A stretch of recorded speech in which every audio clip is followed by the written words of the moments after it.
Good evening and welcome to the 621st episode of Travel Itch. I'm Dan Schlossberg and we are in the 15th season of Travel Itch Radio, the show that lets you enjoy the pleasures of travel from the comfort of your armchair. Every week at this time, we talk to people representing destinations, hotels, airlines, railroads, car rental companies, and others in the world of travel and hospitality, from authors and bloggers to broadcasters and publicists. If it's got anything to do with travel, it's got everything to do with Travel Itch.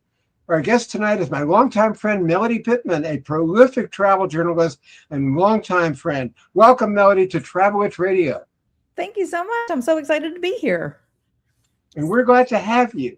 Melody, you're one of the most well-traveled people I know. You even have an annual travel conference. Tell our viewers about that, please. I do. It's so exciting. I started this project with my daughter, and now both daughters come and help, but they've kind of backed away. So I'm kind of a one-woman show. So this year will be our 7th year. We are in Louisiana River parishes. We have 71 travel professionals, around 55 content creators, and 16, 17 CVBs from all over the country, 27 states represented. And we just come for networking and really to develop like a family style vibe. We do sightseeing and educational sessions and have a whole lot of fun. Well, this is January, a time when many people from the Northeast head to Florida as snowbirds or short-term guests. You know Florida well, and I know you're moving to St. Augustine. And with baseball spring training starting next month, so do I, actually. Tell us about your travels there, especially to St. Augustine, Jacksonville, and Vero Beach. Yeah, sure. I lived in Vero Beach for 10 years, and then I moved away to Nevada for 4, was a full-time RVer for a year. And now I'm headed back to the St. Augustine, Jacksonville area. I have a daughter that lives in each location. And I knew a lot about St. Augustine. I'd traveled a lot here, but I really stayed away from Jacksonville because of that traffic. But I'm loving Jacksonville. Like Jacksonville is really on the verge of greatness. And they're cleaning up some areas that need it, developing neighborhoods all over, incredible housing options, just a lot going on. So I'm like all caught up in the Jacksonville vibe. St. Augustine, I think I know a little bit too well. It's always fun, and there's people from all over the world there every day. So that's really cool. I'm 15 minutes from the historic downtown. But like they just need a cleanup. Like the city's just dirty. The streets just need repair. And I know it's a historic city, but it just needs some love. But I'm really loving being back in Florida. Well, you've written about Las Vegas, Carson City, and Mesquite. What's your favorite? Well, I lived in Mesquite, which is in Clark County, which is also Las Vegas. And I'm a gambler, so I love both of those areas a whole lot. And living there is so different because I had traveled to Las Vegas many times. That was one of my husband and my favorite vacation destinations. But living there, Las Vegas is like just a big community. Lots of love there, lots of people helping people. The news is very optimistic and just showcasing like really good things. I don't know, it's a different way of life, but lots of really small community things going on, building playgrounds, news stations going to the grocery store and just handing out gift cards. Just lots of like real love there. And I loved living in the desert. It was fantastic. So love that. Reno's great, great gambling, a waterfall through the town. Carson City, the capital, they have Mineral Springs, a really great train ride up to Virginia City. And then the Carson Valley, a whole other area. Have you been to the Carson Valley? Yeah, that's a steam train, by the way, isn't it? Yeah, it is. But Carson Valley, right beside Carson City, is comprised of Genoa, Minden, Gardnerville. If you haven't been to that area, I highly recommend it. That is I think that's probably one of the coolest areas to discover in the whole United States. Loved it. And talking about trains, where is this? Yeah, that's at the Museum of Art and Sciences in Daytona Beach. It actually closes. It's actually a Smithsonian affiliate, but it's closing at the end, I think, of March, and it is going to become the Brown. The Brown, I think, which is named for Hyatt and Cece Brown, who have an art museum on the same property or the same campus. And it is going to be a highbrow, really beautiful museum. So I'm super excited for that. And talking about museums, we both love the architecture of Frank Lloyd Wright. Talk about some of his properties in Florida, Arizona, Iowa, and Wisconsin. It seems the guy left his mark everywhere. Yeah, I think he did. So I just fell in love with Frank Lloyd Wright a few years ago. And one of my first conquests in the Frank Lloyd Wright travel was in Mason City, Iowa. That's where one of my besties lives. And there is a hotel, the Historic Park Inn, that Frank Lloyd Wright did. And it was on the chopping block. So some organization, foundation, whatever, got together, bought the property for $1, restored it to its grandeur, and I got to stay in the most prominent hotel room on a corner with the beautiful Frank Lloyd Wright windows where the glass meets on the corners, a huge bathroom. The bathroom is as big as my house, with heated floors. I got to stay in that hotel by myself. Nobody else except the front door person. And this was like in the dead of winter. It was my first time seeing a frozen lake when I was up there, Clear Lake next door. So that was kind of like what got me hooked on Frank Lloyd Wright. And since then, I went to Taliesin West in Arizona, Taliesin in Wisconsin, and then in Central Florida. One of the coolest things in Lakeland in Central Florida, you have the Florida Southern College, which it's the largest single site collection of Wright architecture in the world. They have 13 structures and that beautiful church. And they actually just opened an architecture school. How cool is that to go along with this famous architecture there? It just opened in the fall. That's great. And I know that you mentioned you love gambling. You visited more casinos in states, 55 in 2024 and 49 in 2025. Please share. Don't judge me. So I'm a gambler for probably 35 years. I love slots. Like that's my game. And my husband and I have gotten so smart since we lived in Nevada. We have so many players cards, and we get probably between the two of us at least 30 nights free in Vegas and Mesquite where we live, a month. That's a month. So in Vegas, you still have to pay that fee, the like resort fee, $20, $30, $40, $50, depending on where you're staying. But we got so many free meals and so many just great perks. So we're way ahead as far as what we put in versus what we get out. And then my husband won a really big jackpot. So that was great. And I've only gotten a hand payout, which if you're not familiar, that's over $1,200. I've only gotten a hand payout once since I lived there. But what I've learned has just been fantastic. And I go all over the country. So I try to visit like any good casinos, not necessarily like little tiny ones, but if they're like MGM properties or like any of the big groups, Sam's Town, Bally's, any of those. Love it. Southern Mississippi has a lot of casinos, maybe 35. And my daughter lived there for a long time. So I got to know all of those casinos really well too. And I'm based in northern New Jersey. Atlantic City is not that far away. Have you been there? I have. I went there. I used to take my daughters to New York City a lot. And once just one daughter was with me. And I think we were there for spring break and we took our dog and we decided we didn't want to go home. I lived in Charleston, West Virginia at this time. So we went over to New Jersey, and you might remember this. Do you remember when they developed the Revel Casino? It was right beside like Trump Tower. So the Revel was a state of the art. It was one of the coolest casinos probably in the world at that time. Had the 3D gaming system and everything. And so my daughter and I were there for the soft opening of that, which was really cool. And it since went belly up because, Atlantic City went through some struggles there. But yeah, I loved Atlantic City. Well, we're both animal lovers too, Melody. I've had dogs, cats, and sometimes both. And I know pets are social and hate to be without their owners. So tell us about the best places for pet-friendly travel. I even took my dog on auto train. Oh, that's so cool. I'd love to do that. I might think about doing that one. So living in Nevada, Nevada is not pet friendly. It is one of the worst places ever. Like it's so hot, your dog's feet can't touch the ground for months of the year, and the casinos are not very friendly.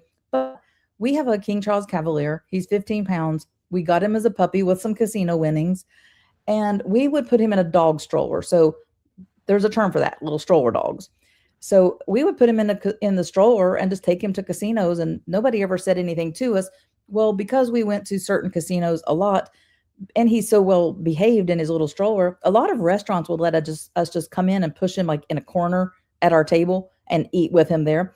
But as far as like pet friendly goes, Jekyll Island was great. We were just there recently. It was really pet friendly. St. Augustine is great. You'll see so many pets there. And also, are you familiar with Fernandina Beach up at Amelia Island? That's another like great pet friendly place. But Florida is very hit or miss. Now, my daughter did a road trip up through New England and New Hampshire and Vermont. I haven't been to those places with a dog, but I hear they're just the primo spots. And speaking of animals, happy Groundhog Day in advance. It's almost here. Yeah, exactly. I just got a couple press releases about it this week. Okay, and how about multi-generational travel? I know from personal experience that can be as stressful as traveling with animals. And I hear you just completed a multi-generational trek to Jekyll Island. You mentioned that. Yeah, I did. So let me just say, My family's very weird. We love being together, and it has been nothing for the past 10 years for me to stay with one of my daughters, the one that I have a is the mother of the grandchild. I mean, I'm at her house, which she lived in Mississippi until recently, probably 68 days a year. So our family just likes being together. We play a lot of games, we go to a lot of restaurants, museums, national parks, so forth. But on this particular trip, it was just me and a daughter and a granddaughter. Everybody else was working. We went for the Holly Jolly Jekyll event. And while we've been to St. Simon's Island a lot, we had not been to Jekyll Island to stay. So we went there and it was great. We had the dog too. So we were really pushing the envelope. But it's a really family friendly place. Lots of like bike riding and Driftwood Beach, bird watching. The Georgia Sea Turtle Center is there. So we try to make sure that we have things for the granddaughter as well as for us. And I'm a big advocate for staying in casinos. My granddaughter, she's 7. She knows every hotel on the strip, what's good about them, what the arcades are like, the pools, and so forth, because the casino is the best place to stay because if you're a gambler, you gamble alone. So like mom can go gamble in the casino, dad can stay with the kid and vice versa, come and switch. Plenty of family fun, outside of the casino floor. So we love to go on multi-gen casino visits. Well, you also did a week at a place I never heard of, Orange Beach, Alabama. Where is it? What is it? And is it truly off the beaten path? Well, let's see. For you in New Jersey, it's definitely off the beaten path. But if you're a Southerner, you probably know Alabama does have beaches. A lot of people don't know that, like coastal Mississippi, Biloxi, Ocean Springs, so forth. So Gulf Shores and Orange Beach, they're kind of used interchangeably. We've been going there for about 6 years, and we love it. One of my daughters went to Ole Miss, and people who live in Mississippi, Louisiana, and Alabama, of course, that's where they go to the beach. So I knew all about it, but I had not been until about 6 years ago. I've now been probably 10 times, and I actually had a travel conference there. That was one of the places we hosted our travel conference. So, I mean, it's fantastic. It's mostly condos. I'm going to say there are a lot more hotels now than there used to be, but a lot of like big family condos. It's definitely a family place, but you also have like the Floribama down there. So one of the coolest bars in America. So amazing food, lots of nature, like really beautiful beaches, white sugar sand beaches. And one of the coolest things, I don't know if you like sandcastles, but they have this business called Sandcastle University. This young girl started the business and she's booming. Like you go learn how to make a sandcastle and you don't forget, like once she teaches you these things, you're building like amazing sandcastles everywhere you go. So that's really fun. And the home of the bushwhacker. Have you ever had a bushwhacker? I'm sure you have at some point in your life. Yeah. Yep. And when you're talking about beautiful scenery, Oh yeah. I love cherry blossoms in Washington. That's coming up pretty soon too. Have you been Nice. to that? I have not been to Washington, but I was hired as an influencer in Macon. They have the third largest international cherry blossom festival in the country. So that one was cool. They have like 10 days of events, and I think they have 3,000 trees or something. So a lot. It was super fun. Also, Melody, I'm a huge fan of the TV show Yellowstone and, of course, the great national park itself. What's Yes. the best way to really experience it? I've only been to Yellowstone a couple of times, but I did watch the show. So, the West Yellowstone is the most popular entrance. That's the one that I always choose because you're close to Old Faithful and the Grand Prismatic Spring. So, with any national park that's busy, I always say arrive before 7 a.m. That's always the best tip. And then, depending on which national park you're in, pack some food. So, my friend Sarah and I did that park during the pandemic. We just took a big road trip out west and went to 10 national parks, 10 national parks in 9 states. And Yellowstone was one. This was like in August of 2020. We took peanut butter, jelly, a cooler with drinks, and some bread.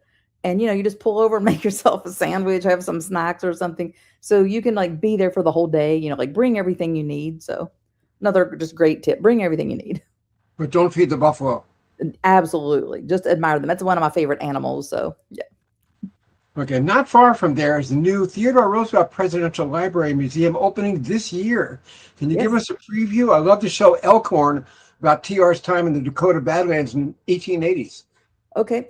So here's what I know about the Presidential Library. So have you been to the national park there by any chance? No, not yet. Okay, so Medora is the home to the Theodore Roosevelt National Park, and it is a very great park. If you love animals, you're always going to see bison and things at Yellowstone, but you're going to see without basically any traffic, you're going to see as many bison at Theodore Roosevelt, plus like 9 million prairie dogs, lots of wild horses, and you can like get a pizza in town, sit at a picnic table, and the bison will literally just walk around you. I mean, you're in submerged in nature. So the library is in the town of Medora. And my friend Sarah goes to Medora all the time. Sarah, she's travelwithsarah.com. She has had two hard hat tours of the museum, and it is going to be state of the art, just absolutely amazing. Theodore Roosevelt will be so proud of what they're doing there. But I wanted to give you a little fun fact that you might not know. So the town of Medora just blew me away, and I had to go there to experience to be able to speak it into words. So there's a man named Harold Schaefer. In 1961, he had one of the biggest companies probably in America called the Gold Seal Company. He created household products. He also created a little product I used to use as a kid called Mr. Bubble Bath. So he made a lot of money and he left an endowment to run the town of Medora. So Medora is like, it's a little village in Medora. It's a little village with a hotel, some shops, an outdoor musical that's a long running outdoor musical I think it's called the Medora Musical. And the national park is steps from the town. And then the presidential library is in the town. There's also like a Western museum. I think it's the National Cowboys Museum or something. And there's someone dressed like Theodore Roosevelt all the time out roaming the streets. You've seen him at IPW. He was at IPW this year in Chicago. So but it's just a funky little town that's just so freaking cute. And so I'm so excited. And the library is opening on July 4th. So. And speaking of national parks, you and I have both been to a few. Yours include Zion, Bryce, the Grand Canyon, Joshua Tree, Crater Lake, Death Valley, the Dry Tortugas, Big Bend, Yellowstone you mentioned, and of course, the new Theodore Roosevelt National Park. Any favorites? Well, I've been to 29 national parks right now. I want to say Big Bend and Dry Tortugas were always my favorites.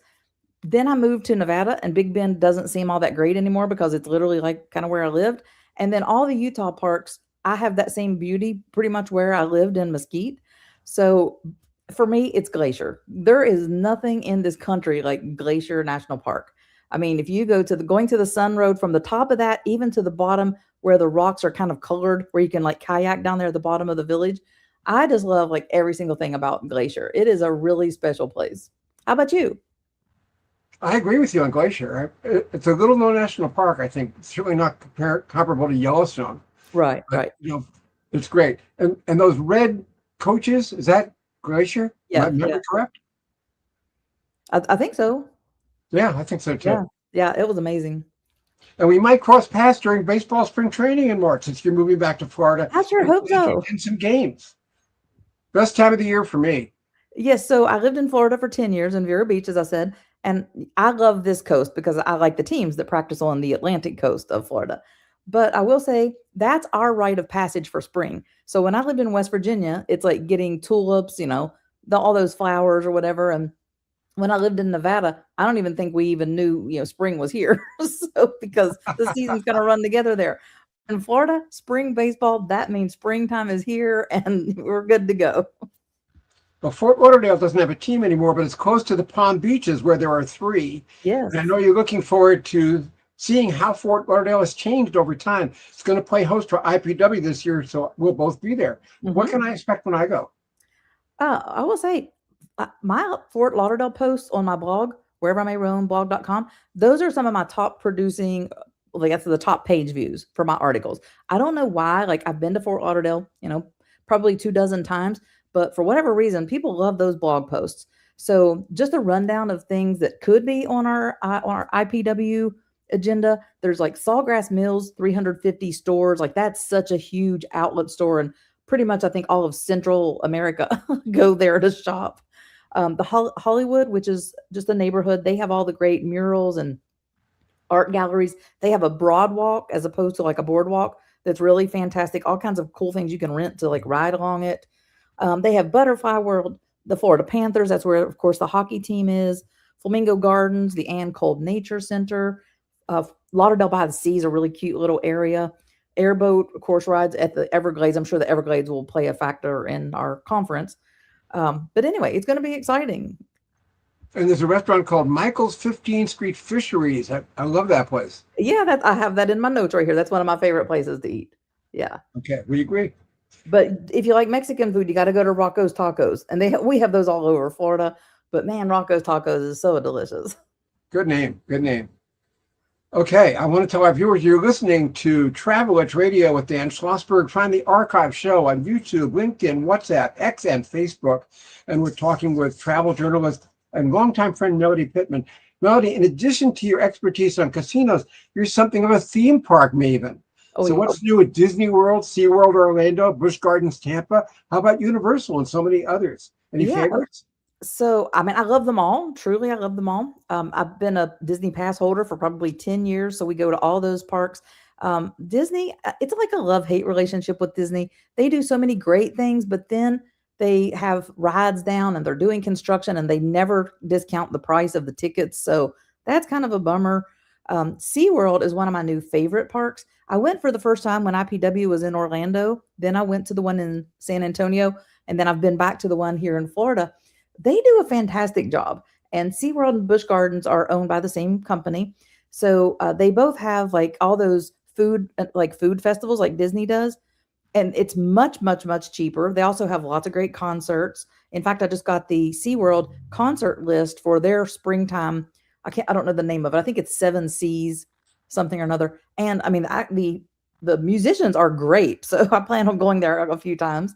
If you like rides, I love rides. So Busch Gardens is definitely where to go. And if you go in January or February, you can ride roller coaster after roller coaster without ever waiting in line. So that's cool. And as far as Universal goes, I haven't been to Universal in probably 4 years. Epic Universe opened.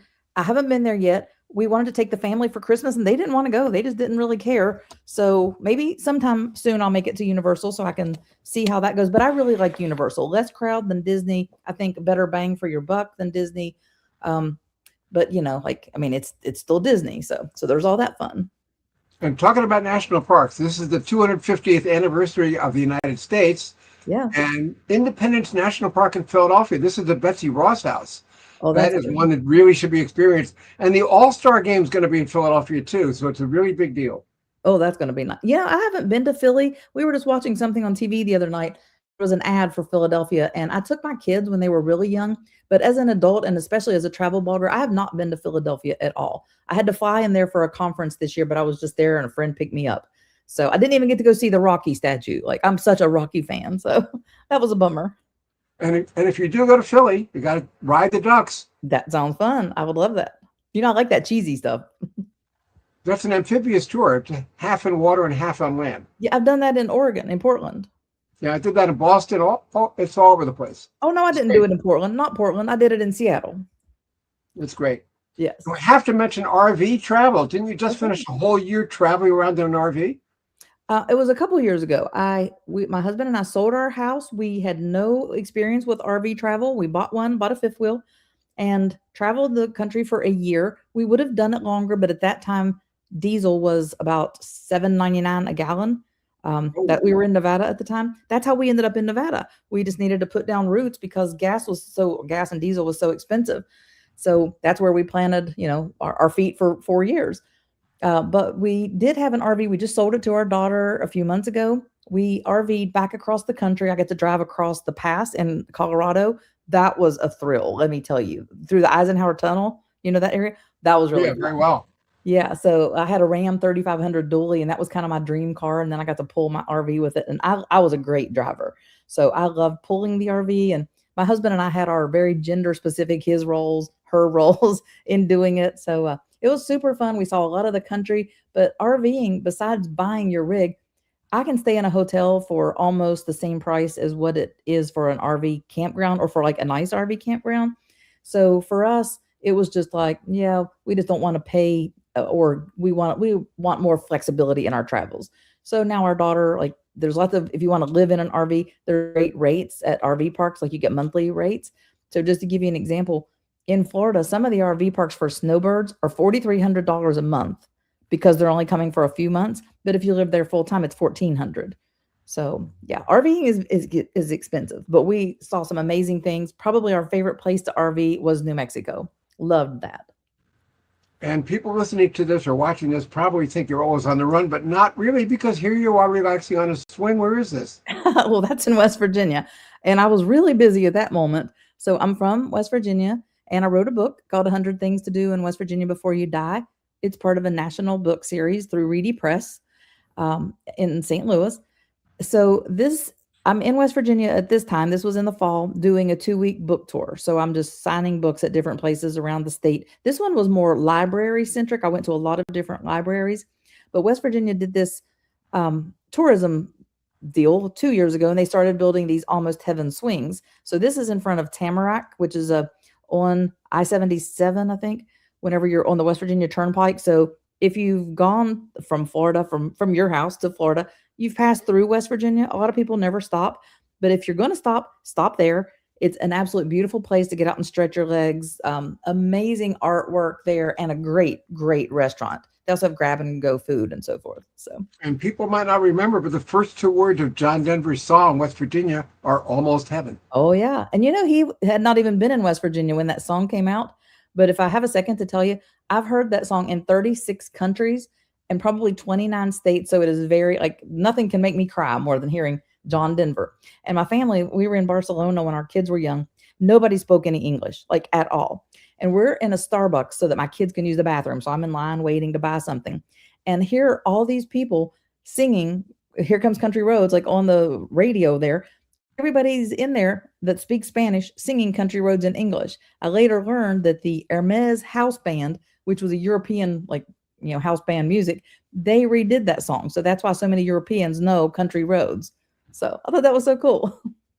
And since this is the 100th anniversary of historic Route 66, I'd love to hear about your trips through the great Midwest, especially Kansas, Wisconsin, Minnesota, and parts of Illinois. I know there are hundreds of memorable landmarks, Route 66, especially in Southern Illinois.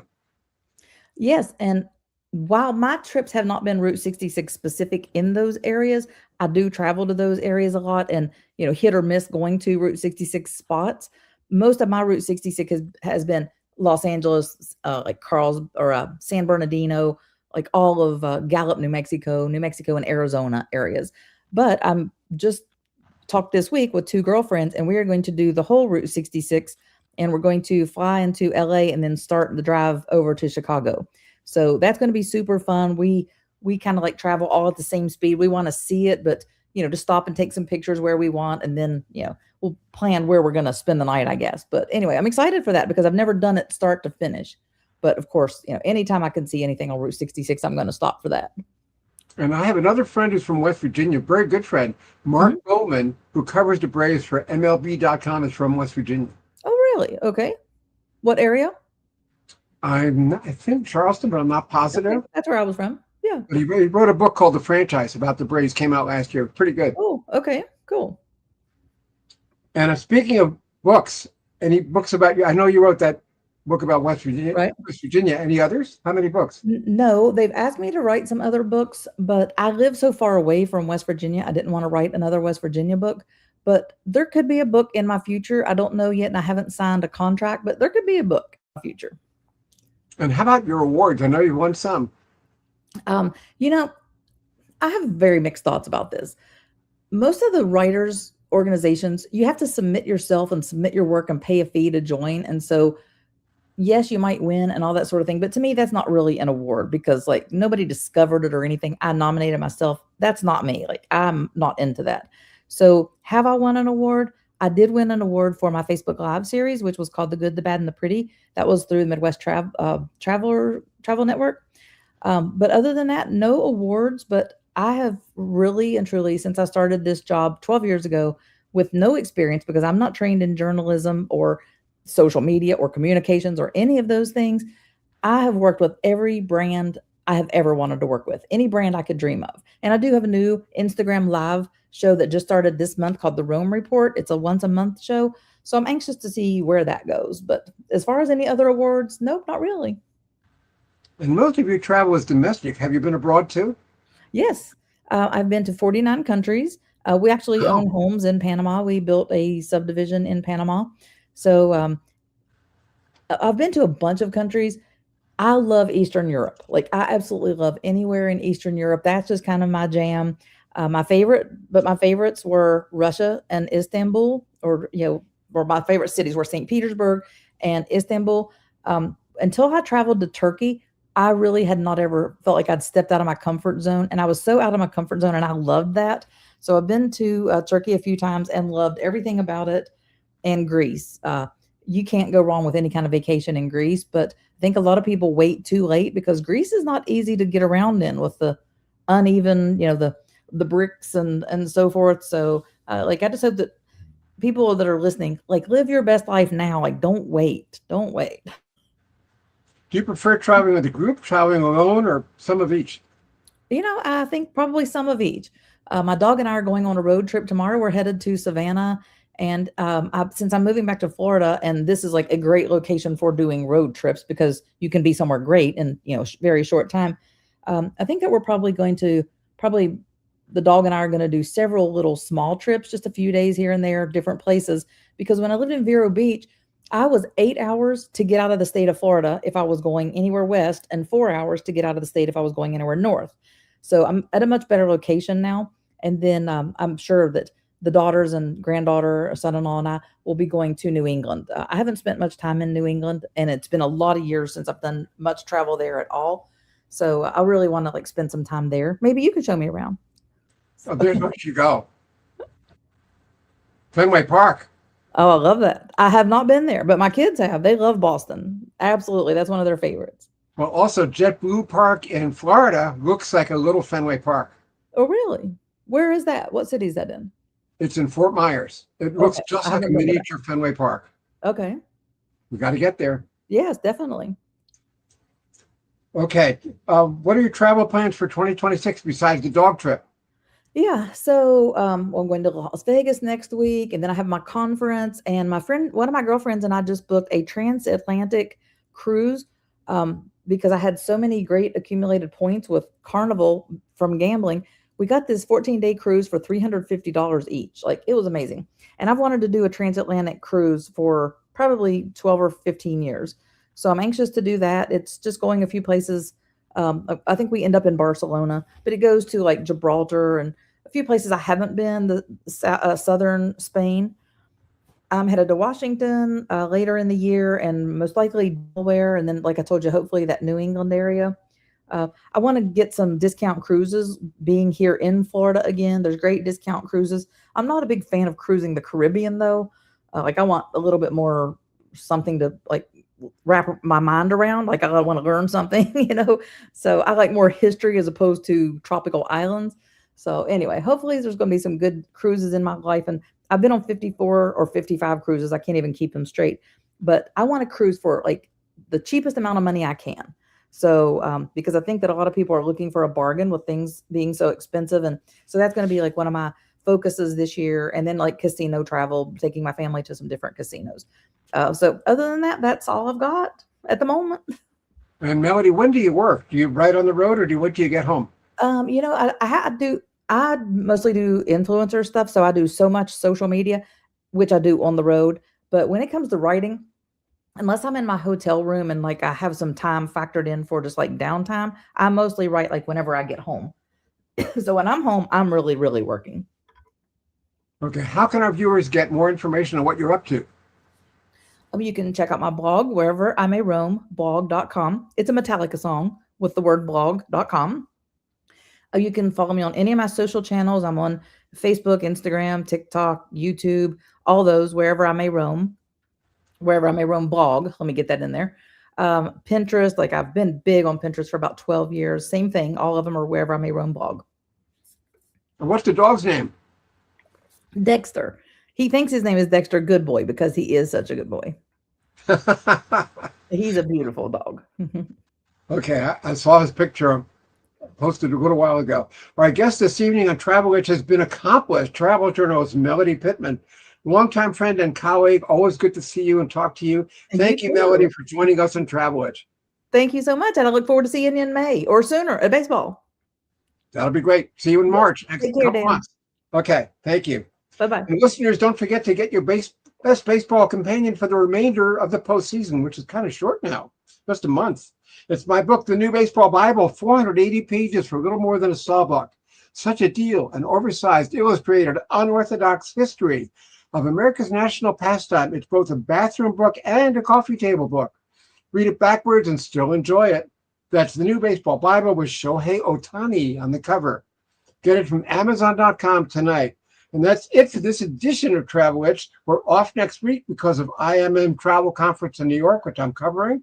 We return January 29th, 2 weeks from today, with Jay Smith, owner-operator of Sports Travel and Tours, to talk about the Baseball Hall of Fame weekend and so much more. Now, this is Dan Schlossberg saying thank you for your time this time. Until next time, good night and be safe.